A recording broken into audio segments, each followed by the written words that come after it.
Welcome to Fangirl Diaries. This is your fangirl host with the most, Danny. And let's get into today's entry. I feel like that character in Has Been Hotel. Have you watched Has Been Hotel? Okay, so they have a character. Her name is I forget what her name is. What is her name? It's the little one. Mitzi, Bitsy, Nifty. Her name is Nifty. So whenever they point the camera at her, she like just starts staring, and it's like type thing, which is what I feel every time you hit record. I hope you know that. Thank you. Yeah, you're welcome. Anyway, the episode. Oh, this is gonna be a fun one. If only because the size difference between the two of them is like chef kisses.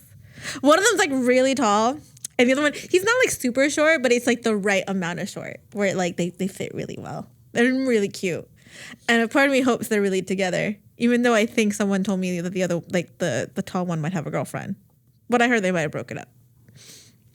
Billy has no idea what I'm talking about, but whatever. Like, so it's a weird one too because it's got to do with like supernatural, paranormal universes and peacocks.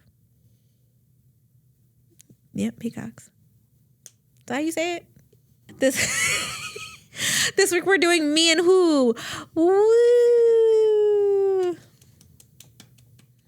So here's the thing, Lilia.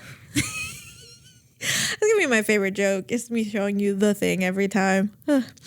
Should we start with the synopsis? Okay. What are you watching on TikTok? There you all smiles. It's not my NBA baby. His birthday's today.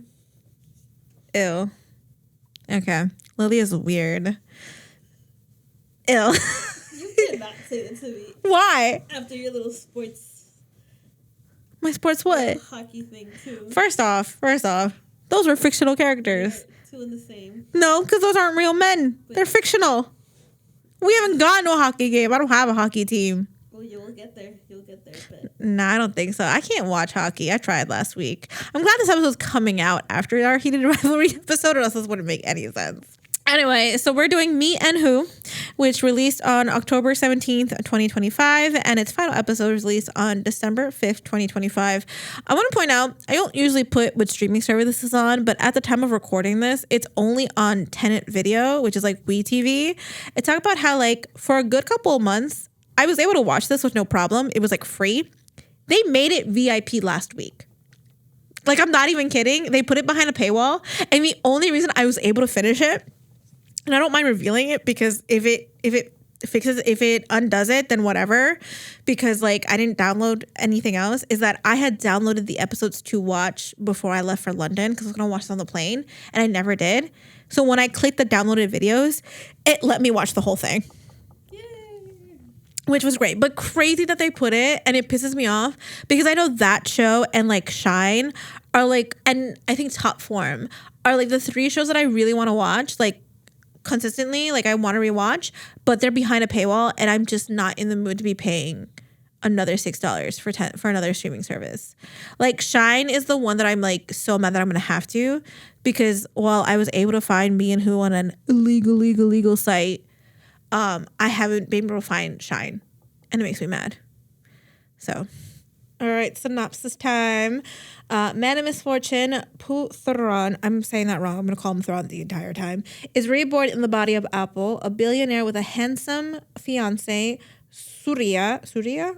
Again, Thai names, I apologize, I'm going to say them wrong, but I'll learn soon how to do the accent right, who has the power to read minds. The fake marriage between the meticulous Suriya and high-key insane Apo begins. That is literally the entire synopsis. I copied and pasted that from my drama list. Actually, is that really? Yeah, that's really it. That's not a good synopsis. I give that a 2 out of 10. It's a really shitty drama list description. I'm going to keep repeating that, God. The show is really cute. I love Big and Park, who are the two main leads. I'm not going to mention anyone else's name except for one couple. I have seen them in another show called Monster Next Door, as we all know if you've seen it. They are so cute. They're such a cute pairing. They're very sweet. We need to do an episode on Monster Next Door. It's one of my favorites. I've watched that one a lot.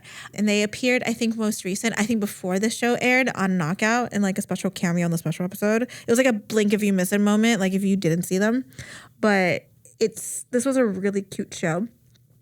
So basically, Thrawn, he works at this like convenience store, basically 7-Eleven, or like I forget. I think it's called Walmart in the show, and he's an orphan. So he's basically got no one in his life. He's working all these jobs just to kind of earn ends meet. Like it doesn't mention if he's in school or anything. I doubt it. I think he's kind of just like surviving to survive. And one day, it's just a regular day. He has a dream of a man, a mysterious man, and then he wakes up, and he goes to work, and then suddenly his boss is like, I want you to go deliver this before you go home. His boss kind of an ass. He gets to this hotel, and then another mysterious man walks right past him. And this sweet little puppy comes up to him because he like can't deliver the food for whatever reason. He decides to like eat his little dinner. It's really sad. I want to point out that watching this entire series, I felt nothing but sadness for this character. Every second something happened, I could only think about this poor dude is just trying to survive. He's just trying to live his life, and nothing's going his way, and people are treating him like shit, and it's not fair. He's never done anything to anyone to be treated like this. And I almost cried a couple of times. Like, Park is so good. He's such a sweetie. We're doing this for his birthday. Oh my God, I forgot to mention that. This episode should be coming out, I think, either right after or right before his birthday. So happy birthday, Park.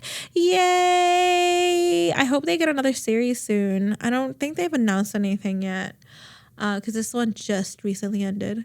But I know they do a lot of photo shoots together. They're really adorable.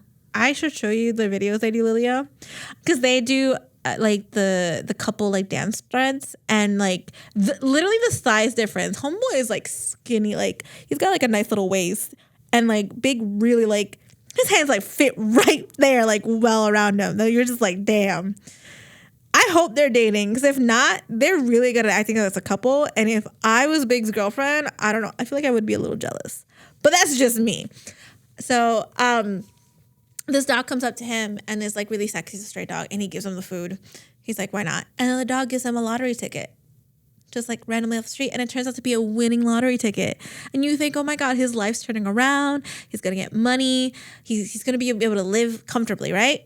No, because what happens? He gets hit by a bus or a car. Can't remember which one it was. I'm pretty sure it was a car. And then he gets transported into someone else's body who looks exactly like him. Yeah, he like him and Apo, who's the guy he switches body with. They have the exact same face. They jump parallel universes into each other's bodies, and like nothing's the same. Like Google is like, I think Google but spelled different. It's like G-U-G-U. I can't remember how they said it. It's like I can't remember. And when he wakes up, he realizes not only is in this, he's like, oh, I'm in this rich dude's body. You think, okay, now he can live comfortably. No, because this handsome man who's in front of him, Suriya, is like his fiancé. Which is like, so I like how I paused there, like everyone could see me. No, we find out that like OG Apo was like a brat, like clearly an ass, a diva, which, as you would say, and Thrawn, which I'm gonna keep saying that wrong. I hate myself for that. He tries to kind of fix a lot of what Apo was doing to people. Like he's, fixing the relationship with the brother, with some of the friends, and it's kind of crazy because like he's not like a full terrible person per se. It's kind of just like he's a diva. Where if he was just a little bit nicer, people, would like him a bit more. Because like I think towards the end. Well, actually, I'll review that later. But yeah, I do think it's funny though, because you kind of, how I said that you find out like he's spoiled. Do you know how I found out? Like I could tell is that like the very first episode, fake Apple, whatever. They bring him back to his like gigantic mansion, and he's like taking it all in. He's like, oh my God, I'm from a rich family, and the maids do this little interpretive dance to welcome him home. Very weird. I was like, oh, the family's just weird rich. No. So when they take him to the bathroom, they like put all this stuff in like milk water, I think it was called, or some other like herbal stuff to kind of cleanse him. The maid is about to take off his clothes, and he goes, what are you doing? He goes, I'm gonna help you take a bath. I'm gonna bathe you. He goes, no, I can do it myself. She goes, huh? Like, she's confused. And then as she's about to walk out, she turns back because she's not sure. And she goes, do you know how to give yourself a bath? That's how you know someone is stupid rich. Because what do you mean, do you know how to give yourself a bath? That is insanity. It's just insane. Like, even when he gets dressed, they're like, why are you wearing that? And he's just wearing like a simple like long sleeve and a pair of jeans. Because they're like, he's not fashionable enough. Like, homeboy was really like the spoiled of the spoils. So obviously we're introduced to his fiance, who is the mind reader of the family. It's kind of funny because like he doesn't find out that this dude could read minds until the end of the episode, and he kind of humiliates himself because he's like, I'm gonna break the marriage, because if I break the marriage, I could just live my life as a rich person and be comfortable. Only for us to find out, and I love this, he's got loving parents. Like, these parents, like, you would think, oh, because they're rich, they'd be like, although there was like one thing I didn't understand, and it was never clarified to me, but his parents care about him. Because, like, literally, that first night, his dad goes to tuck him in to bed because he wants to check on him because he's been hit by a car. And he goes, Dad, how would you feel if I didn't marry him? And he goes, no, if you don't marry him, you're not my son, and I'll kick you out of the house. I'm like, whoa, Papa. Calm down, Papa. And he's got this brother who's, like, really depressed, which, by the way, we find out later that the reason why the brothers don't get along, and this is what confused me. And if you're listening to this episode and you've watched this show a couple of times, because again, I was kind of on a time limit considering they put this behind a paywall suddenly. They mentioned that the reason why they don't get along is because Apo once said to his brother, you're just the child of the other woman. Or something along those lines. I think that's what he said. I don't remember if I wrote that in my notes specifically. My favorite thing, though, is if you look at my notes, you have moments where I'm like, exclamation point, because I like freaked out. I think one of them was like, so he's the another woman's child. But like, I'm not sure what that means because he lives with Apple's parents. So he's like, is this like a situation where it's like accepted for him to have another woman, to have another child? Like, it was never made clear, or I missed it. But that's apparently why they like supposedly hated each other. So I will say it's really funny because like off the bat, Tudrod, he's like thirsty for this man. Big Park, they're just so cute. I love how I'm just gonna call him Park. Park's character is like clearly very like, who's this handsome angel? Like already falling for him right away, which like I get it because Big is handsome, the handsome boy. But it's very clear that Big's character does not care for Apple at all, which is kind of funny considering what we find out later. And it's like, as the show went along, I couldn't tell if Apple was one of those like spoiled characters who had no friends or was like really detested, because we find out later he has friends. So I'm like, what's going on here? Who is this person? So most of the series, I will say, most of the series ends up being just like a fake relationship between the main two. Them like deciding that, okay, we're gonna get married so that you can inherit your dad's company, and then we'll divorce years later. You give me a sum of money and I will run off. And then the side couple is Park's character's younger brother who's falling for one of Apple's friends, who's got a crush on Apple, but in the other universe, he's Thrawn's like crush. It's like you have to write a map or something because it gets confusing. I kept confusing like the brother with another character. It's like so many things going on. And then in the family, you have the mind reading family. Only the men have that power because there's only boys. And then the mom doesn't know that they can read minds, which is crazy to me. Like how this woman's been married for how many years and her husband never told her, hey, I can read minds. I will say though, when I first watched these, I didn't notice this in the first time. So they have this like jade pendant, it's like a purple pendant that they use in jewelry so that when the person wears it, you can't read someone's mind. And the mom was wearing it on her wedding ring. So I'm like, oh, at least they gave her the privacy of not being able to read her mind.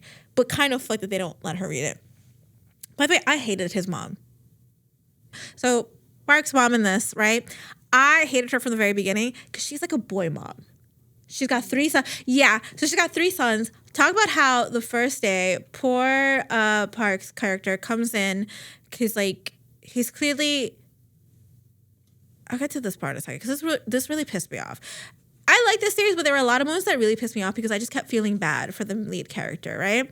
Where they go to meet his family because they have to have a dinner because they're kind of pre-engaged. They're not engaged. So I guess in Thailand, I don't know how, like, I really want to look this up because I've noticed that a lot of BLs now are doing a lot of marriage, like weddings and stuff, now that like same-sex marriage is legal. Not that they weren't doing this before, but I feel like it's more apparent now.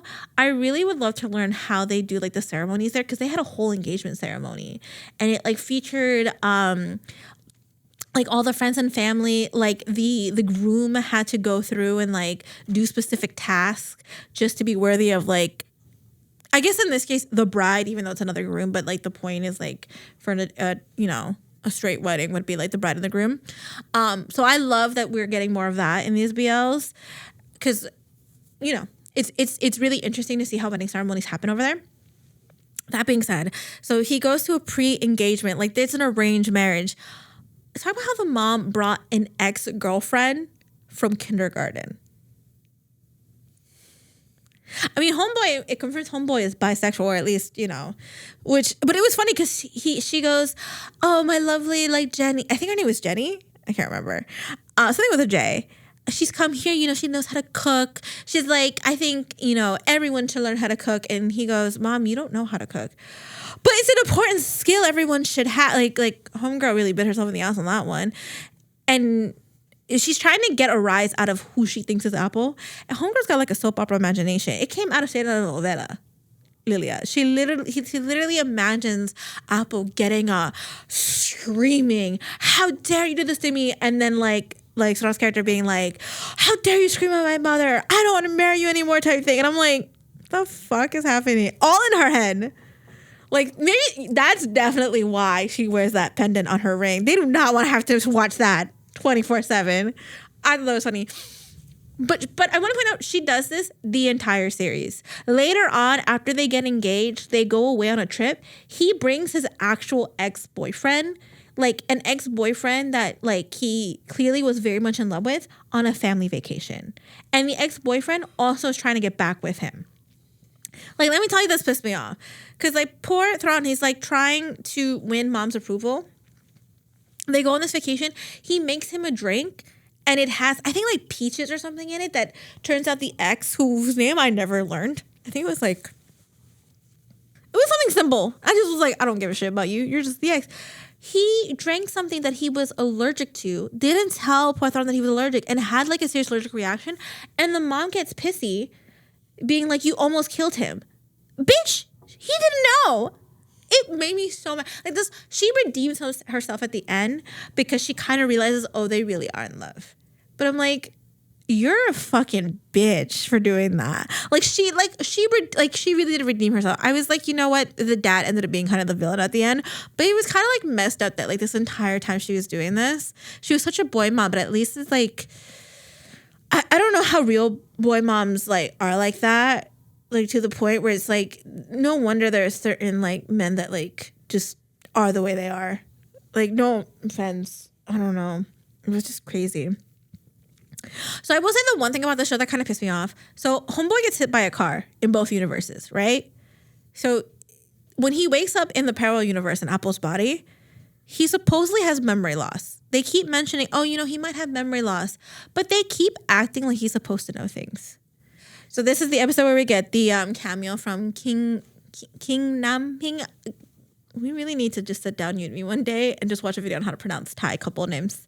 These ones are like Max Nap, but so this series is kind of like, I think, a collaboration with Damundi, or like one of Damundi's subsidiaries, because Kim Nam Ping, they do a cameo, and this is right off the heels of Kinjara ending, which was like why people were so excited. And then my boy Poppy's in this. My man Poppy, who just did his monk, he became a monk recently, which is like a thing they do over there in Thailand. He just finished. I forget what it's called, but congrats to him. They do it because I think there was a rumor he might be getting married or something. So, but he's a funny man. So they're in it as a couple, and they're very cute. I will say this. if I was Demundi, and I know they're going to because Kim Jara won like a ton of awards recently. I know the next show those two are together are Magic Lover, which I'm so excited for, but they need to do a show. And mind you, they're already playing secretary and CEO in this one.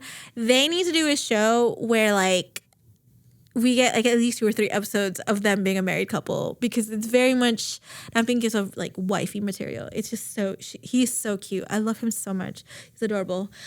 So they're in it as like a couple, and they're friends with Big's character. And that's where I was like confused of like Apo had actual friends or not, because it just seemed like he was so disliked, but they liked him, or they just thought he was like sweeter now. So they came up for 2 episodes. They do like a, those a couple games, you know, like you know each other best, like those kind of like who knows who best type thing, and like clearly, Suriya, I'll keep saying that wrong, gets all the answers right because he can read minds, whereas he later says to Thrawn Apple, "You got none of those right." He's like, "Because I can't read minds. I don't know you. Like, how am I supposed to get any of that right? I don't know you, my dude. We didn't have to play that game. You could have told everyone, hey, he's got memory loss. He's not going to remember anything. I don't understand why they keep treating my poor boy like this. Like, leave my boy alone. He just wants to live peacefully."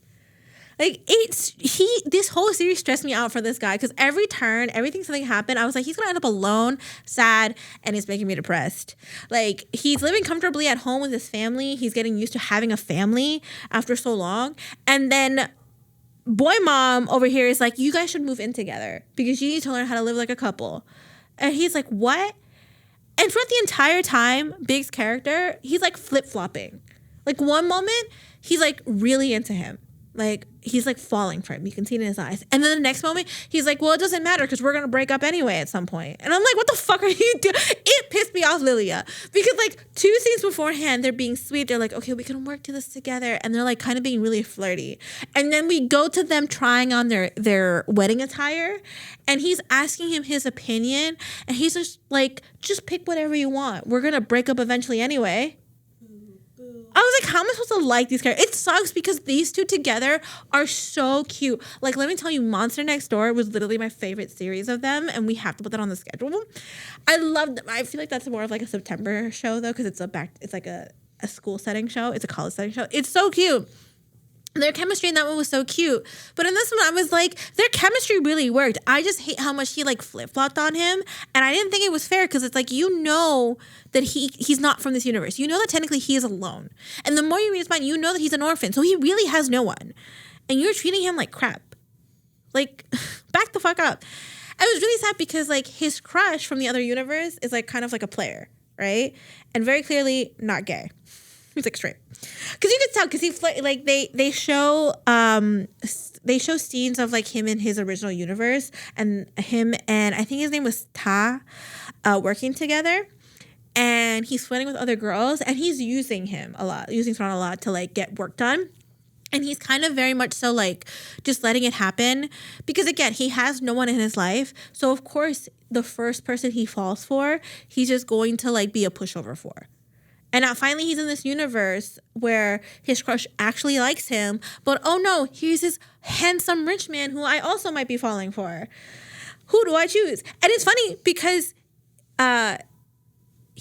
so obviously Todd doesn't know that they can read minds. And he knows it and he gets jealous. Sharon gets really jealous. And I'm like, why are you getting jealous? Every other fucking turn you're saying to him that you guys are going to break up anyway. Like, either act like you want to be with him and stop treating him like shit, or help him plan his escape with this dude. Because at least clearly, like, he wanted to be there for him. It was making me so mad. And then middle brother starts flirting with him. He clearly feels like the secondary character. It's funny because he feels what I think Thrawn feels, where he doesn't feel like anyone really appreciates him for him. His crush is engaged to this like amazing rich person. He's like the background character. And then suddenly here comes this dude who kind of really starts to like pay attention to him. And he thinks, oh, he's noticing things about me. No, it's because he's reading his mind. It sucks. Because when he finds out, it hurts a lot. So, but I got really heated there. I didn't care much for the second couple. Like, I'm sorry for everyone who really liked them. It's not that I hated them. It was just that by time their relationship started developing, this is what really sucked. Their relationship started really developing, and I kind of was just like, I want to finish the main couple story. Like, they're very cute. I would love to see them in something, but I really am just focused on these two right now. Like, I don't have time for this. I don't have time for you. Do you know what that's from? Oh my God, you never watched, I think it's called Escaping Anna. It was about that fake heiress who like conned a bunch of banks, claimed that she was from this like rich family. She was like an heiress, and she's got like a European accent. And in the show that it's on Netflix that this is based on, I think it's called Investigating Anna. I can't remember. There's a line where she goes, "I don't have time for this. I don't have time for you." Like the strong European accent. I'll show you the clip. You know what's funny though? Because we were making Fantastic Four jokes earlier about the Thing. She's the Silver Surfer in the most recent Fantastic Four movie. Yeah. I didn't know that. Yeah, it's so funny. I'll show you the clip. It's just so funny how she says it. So here's the thing. Image. You really should just do that. I love it. We should talk about doing an episode of the Thing. So I will give Sean Thing. He is kind of dealing with a lot, right? So yes, he's a rich man. I kind of hated this because I'm like, I don't ever want to feel bad for rich people. But like obviously we're developing his character. His thing is that you know, he can read people's minds. So he's trying to run this business. He's trying to learn. So his father, apparently, his skills are fully developed. Like, he kind of masters everything about mind reading. He's still learning how to deal with, like, running a giant business while also being able to read the minds of, like, everyone around him. So, like, there comes a moment where, like, this influencer at the hotel, because he owns a giant chain hotel, records a video and exposes that the maid snuck into her room while she was still staying there and accuses them of being robbed. So he brings in all the maids and he talks to the maid that did it, that was in the video, and the head maid, and basically fired the head maid because he had to make a decision to like fix the company, but kept the maid who got exposed in the video in it. And as he's leaving the room, he hears some of the people whisper and in their mind talk about how like they're accusing him of only keeping the maid who was in the video on staff because that's his mistress. Like, they accused him of that. But in reality, we find out later because Apo goes to the hotel and overhears the other maids talk about how, like, well, of course the head housemaid got fired. She was lazy. She should have sent the woman into the room when the customer was still there. It's her fault. She's been like, you know, not doing her job correctly lately. So it's like, yeah, this company's losing a lot of money. You kind of have to bite the bullet. If she's being lazy, which clearly he must have known, because if he's reading their minds, like, hello, he made the right decision. But of course, you know, being a big wig, they're going to assume that he's like this way, and it sucks. It's sad, you know. It's a burden having to like read all those thoughts. But again, eat the rich. Snaps. So I will say the funniest scene in the show. I just have to mention this because I'm going to start talking about more in depth about the ex, because the ex pissed me off. So they throw a costume party, and it's like the big company party, 100 years, whatever. One of the things that Apple realizes he has to fix is that he had a friend who is like this really famous violinist, and he apparently embarrassed her at an event years before, and that's why they don't talk. And basically she states the only way I will perform at your party, because apparently mother-in-law is a big fan, is if you don't show up. So the way he decides to like not go is to pretend to be sick. And Big's character comes in and he shows him a COVID test. And the first thing out of Big's mouth is, "You're pregnant?" And he's like, "Men can get pregnant in this universe?" He goes, "Not that I'm aware of, but what is that?" COVID doesn't exist in this world. I was like, what confused me about that, by the way, is that he had an actual COVID test in his hand. So like, where did he get that? Like, is have a COVID test are those tests for other things? Like, no, right? Those are made for COVID tests. So how did he have that and COVID not be a thing? I was so confused. But anyway, so towards the end of the series, monster-in-law has brought in Saran's ex. And this is like like I mentioned earlier, he's the ex that like everyone thought he was going to be with forever. They supposedly broke up. The rumor was it was because of long distance, and then it was because he had gotten engaged. He was engaged to Apple, and it was like a million things. So mom brings the ex on the vacation, which is kind of fucked. Like, why would you do that? It was a little brother's birthday. That's what was weirding me out. So they invited Apple's friends, which, like, okay, I guess, because they're trying to get to know each other's family. Why are we inviting an ex to the little brother's birthday? Like, the friends you could excuse because at least his brother, his middle brother, very clearly was hitting on him and was trying to get to know him better. But, like, it's like, and that was the other thing that pissed me off is that Big's character said nothing the entire time. From the entire situation, kept his mouth shut and didn't call out his mom once, and it pissed me off. To the point where later on, when the dad kind of becomes the villain for a hot minute, even he calls him out on it. Calls her out on it and says, well, you brought the ex. Like, you wanted to get rid of him just as much as I did. And she goes, well, I was wrong about that. Well, fucking too late for that, bitch. Like, I shouldn't say that. She pissed me off. So, by the way, the little brother's really cute. So you don't develop powers up until a certain age, and he develops powers at this birthday, and it's really like cute because he finds out Apple's not Apple because they were touching hands, and then he uses his powers to force Big and Park to go to an amusement park. And I was like, you know what? Respect. Anyway, so the mother invites the ex to the celebration and basically tells him to wear the same costume that Big's character is wearing. It was like a wizard hat or something. Pissed me off more. And at this celebration, his parents always opened the dance floor by dancing, kind of like, the first dance at a wedding. So they were supposed to do it. He pretends to be sick so the violinist will show up, and his mom forces him to dance with the ex. And it made me I skipped the scene. I just couldn't watch because it made me so angry. Because Apple shows up, he dresses up in a character his friends bring him, and he disguises himself. And then the entire time he's hiding at this party, all he's hearing is people talk shit about him, or about Apple, but still it's directly towards him. And he gets drunk. And that's the one thing that I was like, this is concerning. And the fact that you keep mentioning that you guys are going to break up eventually, you're not doing anything. He clearly is coping himself with alcohol. And you're only stopping it once he's already intoxicated. And it made me mad. Because this poor boy, again, he's an orphan, doesn't really have anyone. He's now stuck in this universe he doesn't know. And you're not helping. It made me so angry.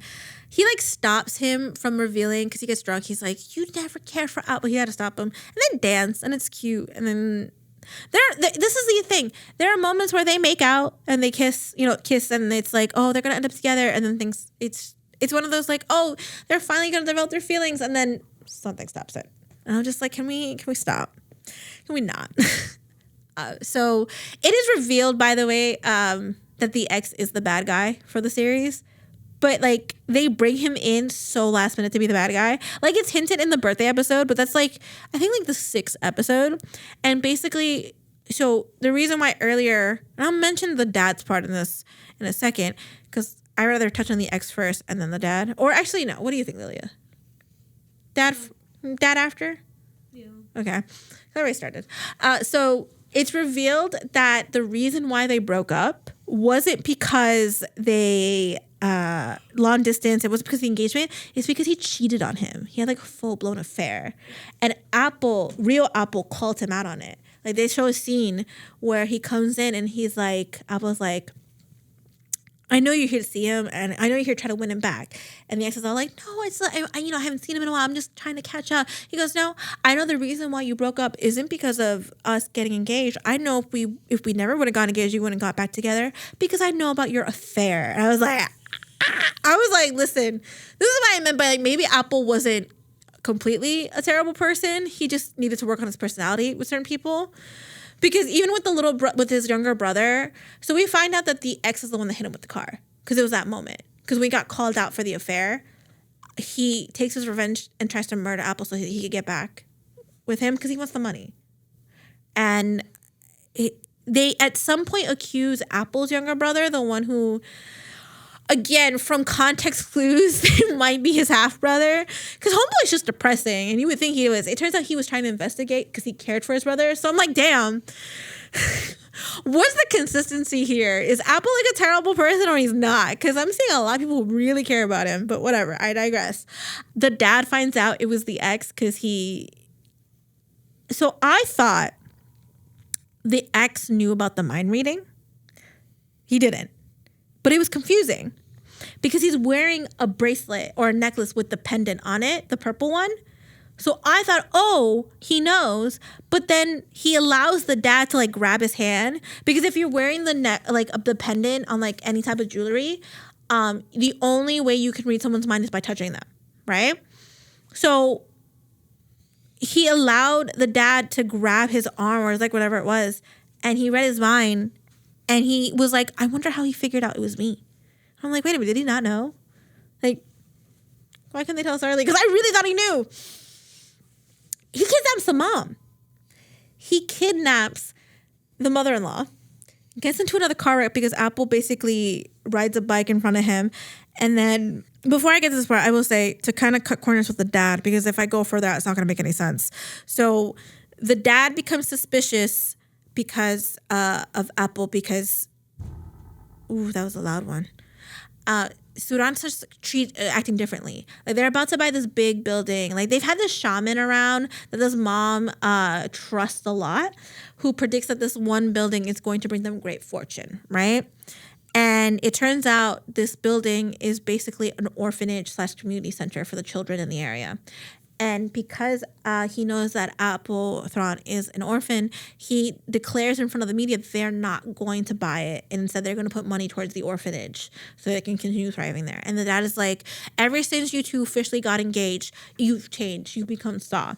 I put you to get engaged with him because I thought he would teach you how to be more cutthroat and keep you in line, like really toughen him up, like like his marriage with his wife. Because apparently, I assume that, you know how they say you always marry, you know, like your mother or your father type thing. It's very clearly, from what it sounds like, Apple may have been a lot like the mother-in-law and how dramatic they were. Because it kind of clicks when he says that. Because their marriage isn't very happy. It's very clear they might not have had, it was very much also a marriage of convenience, but they obviously now care for each other. He gives him a fake purple pendant and finds out in the middle of the wedding ceremony that it's not really Apple. And he calls out in front of everybody. And they run off. He's like, if you leave, you're no longer my son. He literally runs off. They sell his car. And he's like, we'll make do. I will learn to be poor. I fucking hate when they do stupid shit like that. I'm like, I get it. He's rich, but do we really have to do the whole, I will learn how to be poor? Like, you read minds. Just learn the stock exchange or whatever the fuck they have over there. But they get a sweet house and they're like, we're going to get married again. They get married. They get officially married in a court or something. So it's very cute. But that's when the ex starts stirring things up. That's when, like, the dad calls out the mom for, like, bringing the ex in. And he tells the ex, because the mom ends up in the hospital because she gets sick. Right before she does that, he goes, if he comes back, when they come back, I will make him leave Apple and approve your guys' marriage. And I'm like, I didn't know you had that power. And then when the wife's in the hospital and they reconcile, he goes to tell him, like, hey, I know I said this earlier, but actually I can't do that. I have to accept their marriage because blah, blah, blah, blah. And that's when the whole thing with the ex starts. The ex dies in the car crash. We find this out literally at the end. They very quickly go that he gets hit by a car and he's dead. And then fake Apple and real Apple meet in like this parallel because he gets hit by the car again. And you think that, oh, Apple's like, we're going to switch back because I want my life back. Nope. Someone in the comments, by the way, I was seeing so many comments. I don't know if this is based on a book. And this is why I want more Thai books translated. I'm assuming it's not meant. I think it was stated that in the book they don't really meet Apple ever again. Like, we don't see him or how he's doing in the other universe.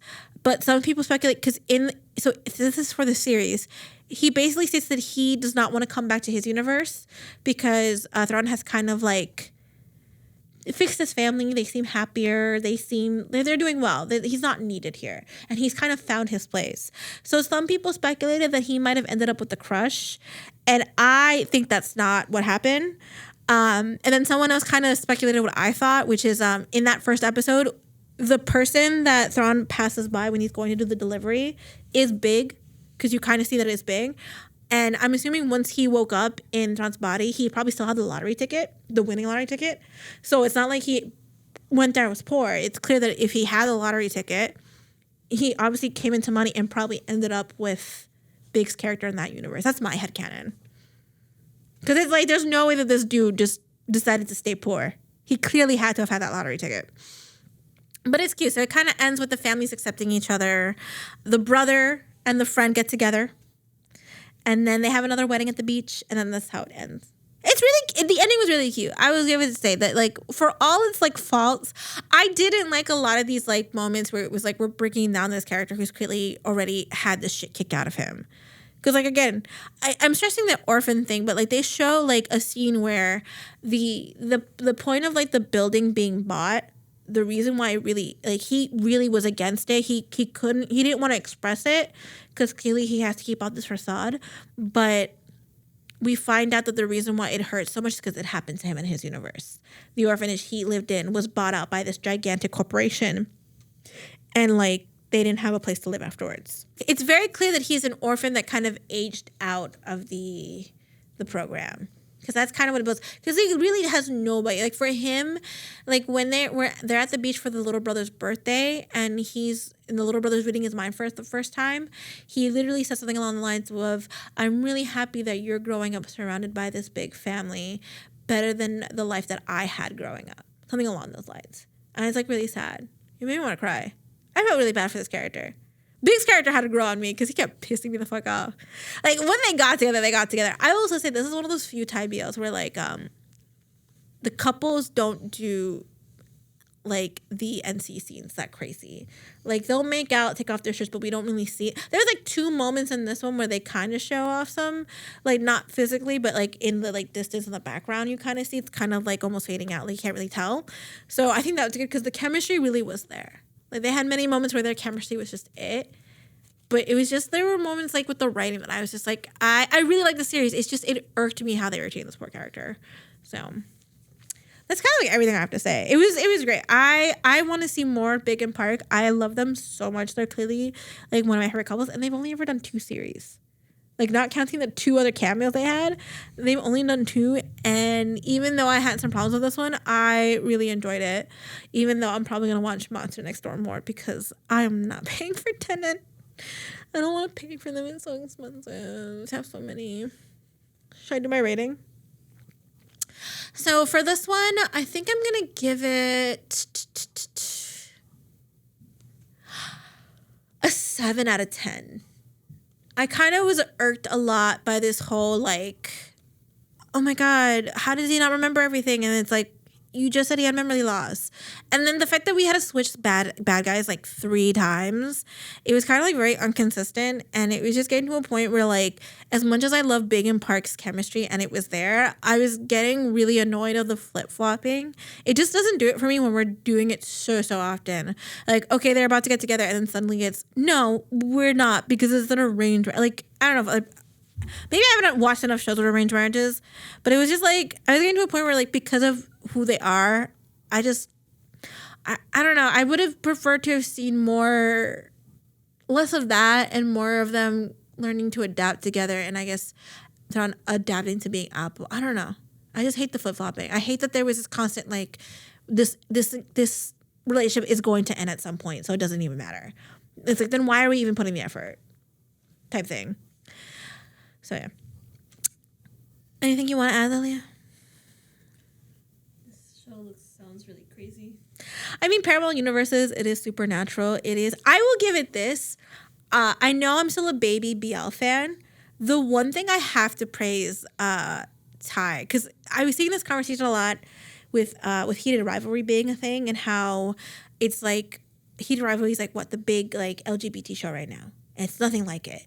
But like it's because people don't explore places outside of here. You go to like Thailand, Japan, and Korea. Like there's a whole other world. I'm sure there's like shows and like if we really just looked around the world and like started watching more shows from other places, we would discover that there's a whole world out there of other shows with these things. Because how unique is this that it's a show about a guy, a down on the luckiest guy, who when he finally wins the lottery gets hit by a car, and parallel universe jumps into another version of his body where he's a millionaire. Like. That is such an original story. Like, I know it's based on a book, but the fact that these are, like, books being written and then they're being made into shows, it's like, imagine the limits we could do here with plots like this. Like, it's just so insane to me. And that's why I have to give Thai BLs credit. Thai shows credit, Korean credit. Like, come on. come on. Like, you know, there's a whole world outside of like heated rivalry and all that. It's just insane to me. You know, and then it sucks because then over here, like so many of our LGBT shows get canceled like that. But yeah, that's my little rant on that. So I don't know. I thought it was great. It was just, I'm very you know what it is? I'm nitpicky when we do these conversations, but yet I will watch this show 10 times over. Like literally, I think I have one BL. I can't remember which one I couldn't tell you the name because I would rather wait till we actually do it. Where even though, oh no, you know what it is? Like, I'm not gonna say it because we're gonna do an episode on it soon. Where it's a nothing show. Like the plot doesn't really plot too crazily, but it's like I will still watch it every other week. I'll still watch it like every once in a while, just because I find it entertaining, even though I know it's not a great plot, and I know I'm gonna be at like a low rating, probably lower than this one, a little bit lower, not super low. Should we do song of the week? So I was originally going to pick the theme song, but I would prefer that if I'm going to do that, it has to be because I actually like the theme song. The theme song for this one isn't bad. I just don't listen to it that often. Or haven't really listened to it, but outside of the show. For some reason, I was kind of going through my music and trying to pick a song that I felt like really worked for this one. Lady Gaga's Vanish Into You, for some reason, fit to me. I think because some of the lyrics were like, do you see me? Do you see me now? And that would get copyrighted. I think really worked for this whole like journey of like, he's not being seen. And the one person he wants to see him, you see him. And I could be shitting out of my ass what the song says, but I don't know. It felt right for me, so it's gonna be Vanished Into You by Lady Gaga. So that's it for this episode. Happy birthday to Park. Oh my god, I almost forgot about that. That's why we're doing this whole episode. Happy birthday, Park. I hope you had a wonderful, wonderful birthday. I don't know how old he's turning. Who cares? And may you have a safe, healthy birthday, and I hope to see you and Park in another series very soon. Bye, everybody. All right, guys, that's it for this entry. Make sure to follow us on all of our social media accounts. On Twitter, you can find us at FG Diaries Pod. On Tumblr, TikTok, and Instagram, you'll find us at FG Diaries Podcast. Make sure to comment, like, and subscribe, and hope you all have a wonderful fangirly day.